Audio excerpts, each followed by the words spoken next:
Everyone, welcome back to my channel. आज की इस वीडियो में मैं आपको टॉपिक कराऊंगी राष्ट्रीय चेतना के तत्व, जो मैंने 9th क्लास की एनसीईआरटी से लिया है और इतिहास की पुस्तक से। तो इस वीडियो में हम इस लेसन से रिलेटेड, लेसन नंबर 2 है ये, ठीक है, इससे रिलेटेड कुछ क्वेश्चंस करेंगे जो कि मैंने सारे सोल्व कर दिए हैं।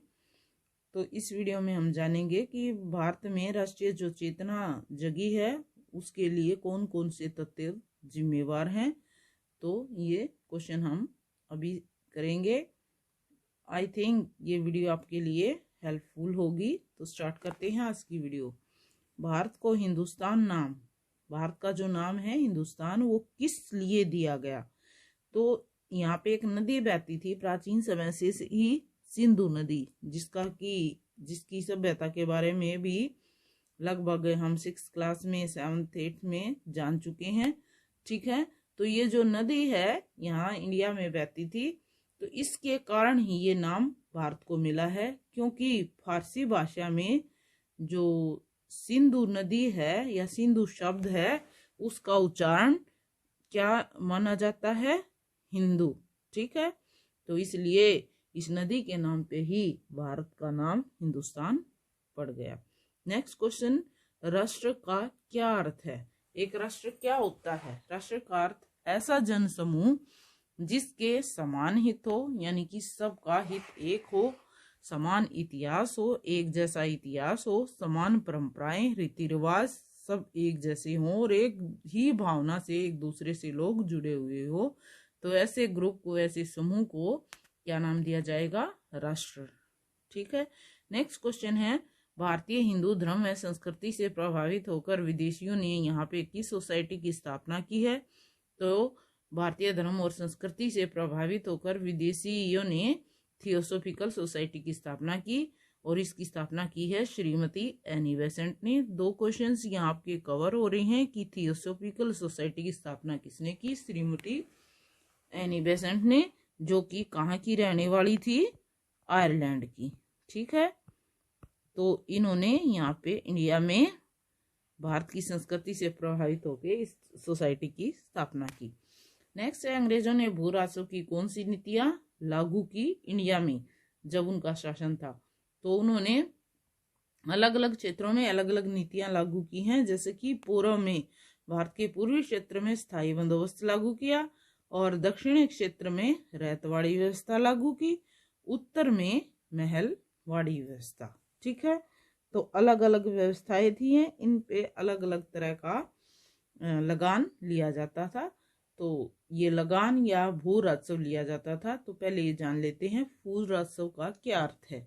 तो भूमि पर जो कर लगाया जाता है उसी को भू राजस्व कहा जाता है। तो ये क्वेश्चन भी आपका हो जाता है। नेक्स्ट है, कंपनी की व्यापारिक नीति से भारत में जो व्यापार था उस पे क्या असर हुआ, यानी कि संतुलन में कब तक रहा? व्यापार संतुलन में रहने का अर्थ ये है कि जो यहाँ पे फायदा है वो लोगों को हो, नुकसान ना हो, यानी कि बराबर रहे। तो ये रहा है व्यापार संतुलन में 1757 ईस्वी तक। तब तक अंग्रेजों ने यहाँ पे स्वतंत्र व्यापार की नीति लागू नहीं की थी। तो जब ये नीति लागू हो गई, स्वतंत्र व्यापार की नीति, तो इससे भारत पर क्या असर पड़ा? तो उस टाइम पे क्या असर हुआ था? जो कच्चा माल है वो यहाँ से निर्यात होने लगा था, ठीक है, और तैयार माल का आयात करना पड़ता था। क्यों? क्योंकि जब इंडिया में कच्चा माल ही नहीं रहा तो तैयार माल तो खरीदना पड़ेगा। इसलिए अंग्रेजों ने सारा कच्चा माल यूरोप में भेजा, मोस्टली अपने कंट्रीज में, और तैयार माल वो भारतीयों को ऊंची कीमत पर बेचते थे। नेक्स्ट क्वेश्चन है, भारत से इंग्लैंड में धन का निकास कैसे होता था? यानी कि भारत का जो पैसा है वो इंग्लैंड में कैसे जा रहा था? तो इसके लिए क्या क्या चीजें जिम्मेवार थी? एक तो जो भी विदेशियों में मेनली अंग्रेज यहाँ पे काम कर रहे थे, तो उनके वेतन देने में, युद्ध के खर्चे पूरे करने में, गृह प्रभार के कार्यों में, और सेना के खर्च के रूप में भी बहुत सा खर्चा होता था। इस तरह से इंग्लैंड में हमारा धन जा रहा था। नेक्स्ट क्वेश्चन है, दादा भाई नौरोजी ने poverty and un British rule in India 1876 में इसका प्रकाशन किया है। तो इस पुस्तक में उन्होंने किसके बारे में बताया है? तो ये पुस्तक जो है बहुत ही फेमस बुक है और इस पुस्तक को किसके बारे में वर्णन करता है दादा भाई नौरोजी? वो बताते हैं धन के निकास के बारे में, जिसके बारे में हम 2-3 क्वेश्चन पहले कर चुके हैं। तो ये धन का निकास इंडिया से हो रहा था, उन्होंने बहुत ही अच्छी तरह से इस पुस्तक में वर्णन किया है और इस निकास को क्या माना है? भारत की गरीबी का कारण माना है। ऐसे ही एक और भारत के विचारक थे रोमेश चंद्र, तो उन्होंने भी ऐसी एक रचना की है इकोनॉमिक हिस्ट्री ऑफ इंडिया। उन्होंने भी भारत की ऐसी स्थिति का वर्णन अपनी इस पुस्तक में किया है।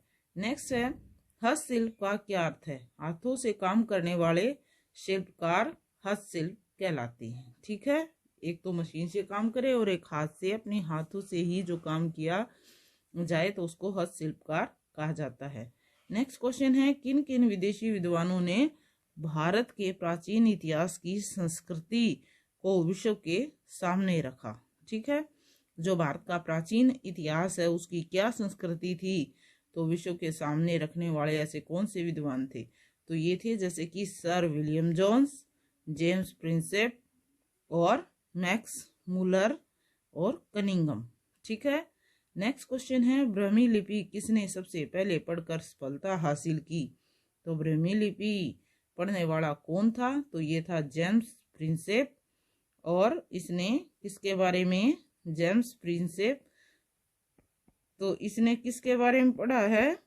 इसने पढ़ा है सम्राट अशोक के मौर्य साम्राज्य के बारे में जानकारी हासिल की है। एशिया महाद्वीप में ज्ञान विज्ञान का सबसे बड़ा केंद्र कौन सा माना गया है? तो ये मानी गई है एशियाटिक सोसाइटी। एशियाटिक सोसाइटी से ही रिलेटेड अगला क्वेश्चन है कि इसकी स्थापना किसने की? तो इसकी स्थापना की थी सर विलियम जोन्स ने। इसमें भी मैंने यहाँ आपके 2 क्वेश्चंस कैरी करवा दिए हैं। और ये कब हुई थी? तो ये हुई थी 1784 ईस्वी में। जैसे कि एक क्वेश्चन तो ये हो जाता है, एशियाटिक सोसाइटी की स्थापना किसने की? सर विलियम जोन्स ने। और कब की? 1784 ईस्वी में।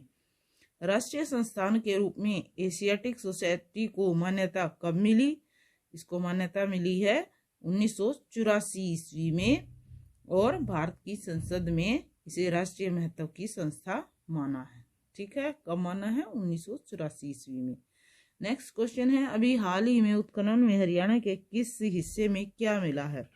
तो राखी गड्ढी के उत्खनन में, ठीक है, आर्यन जो लोग थे उनके आक्रमण की धारणा को ध्वस्त कर दिया गया है कि उन्होंने यहाँ पे आक्रमण किया था। तो ये धारणा जो थी विद्वानों की, ये ध्वस्त हो गई है। नेक्स्ट है, प्रजातीय विभेद का क्या अर्थ है? अंग्रेजों द्वारा भारतीय यूरोपियों के बीच किया गया विभेद प्रजातीय विभेद कहलाता है। नेक्स्ट क्वेश्चन है, अंग्रेज भारतीयों को क्या कहते थे? तो क्या कह के चिढ़ाते थे? काला बाबू और हबशी। नेक्स्ट क्वेश्चन है, अंग्रेजों की जातीय विभेद की नीति कैसे दिखाई देती है? तो ये नीति अल्बर्ट बिल विवाद में मेनली दिखाई दे रही थी। So if you like my video, please share and subscribe my channel. Thanks for watching.